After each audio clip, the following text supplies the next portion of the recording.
যুবকের ব্যবহার করা ট্যাবের পিছনে লেখা লস্ট তা নিয়ে কিন্তু সন্দেহের উদ্রেক রয়েছে।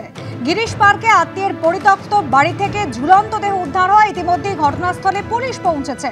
আমাদের প্রতিনিধি আবির দত্তের সঙ্গে কথা বলবো, কিন্তু তার আগে ছবিটা একবার দেখাবো। পরিবার শোকে ভেঙে পড়েছে।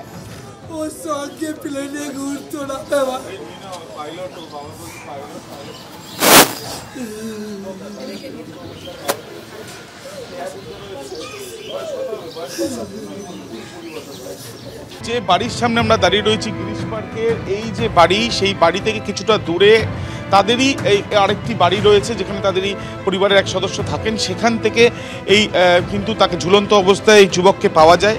সৌম্যাদিত্য তার নাম, এবং এই যে তাকে পাওয়া গিয়েছে, যেখানে তার আগে তোমায় জানিয়ে রাখি তিনি সাউথ আফ্রিকা থেকে পরিবার পাইলট ট্রেনিং সেন্টারের জন্য তাকে পাঠিয়েছিল এবং সেখানে যান, এবং তার বাবা এখানে এখনও রয়েছেন। কিন্তু যেটা বিষয় সেটা হচ্ছে যে যখন থেকে দেখা যায় তাকে ঝুলন্ত অবস্থায়, তার আগে বাড়ি থেকে সে বেরিয়ে যায় 4টে নাগাদ, এবং তার এই যে ট্যাব যেটা তার বাবার হাতেই রয়েছে, সেই ট্যাবে পেন দিয়ে লেখা রয়েছে লস্ট।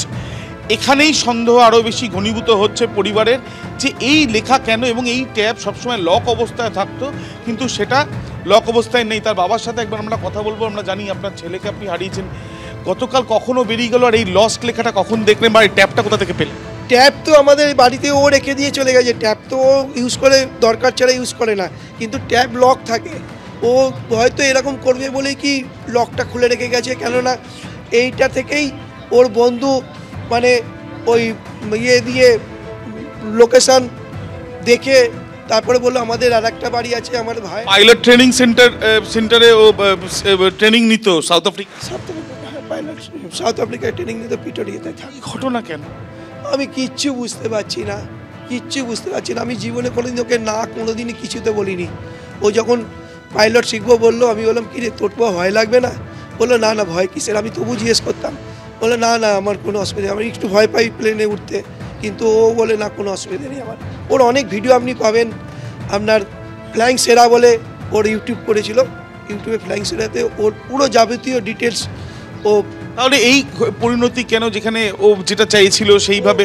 ও চেয়েছিল আমাদের মধ্যবিত্ত লোয়ার মিডল ক্লাসের ছেলেরা কিভাবে পাইলট হতে পারে, কত কিছু অসুবিধা হয় সুবিধা হয় সব ও ইউটিউবে ও জানিয়েছে। আমরা জানিয়েছি যে না তোর মতো না। গত 2 দিন ধরে 3 দিন ধরে কিছু পরিবর্তন, একটু চুপচাপ ছিল, ও ফ্যাট ছিল একটুখানি।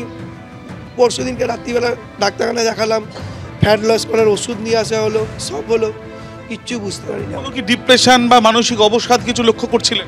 শুধু চুপই থাকতো একটুখানি কদিন। আপনার কি মনে হয় প্রকৃত তদন্ত হওয়া উচিত এই ঘটনা? তদন্ত হলে তো ভালোই, কিন্তু আমি কি করে করব? সবাই পুলিশ করবে, যদি করে খুব ভালো হয়, খুব ভালো হয়। আমি হয়তো ছেলেকে ফিরে তো পাবোই না, আমার সব চলে গেল। এবিপি আনন্দ এগিয়ে থাকে, এগিয়ে রাখে।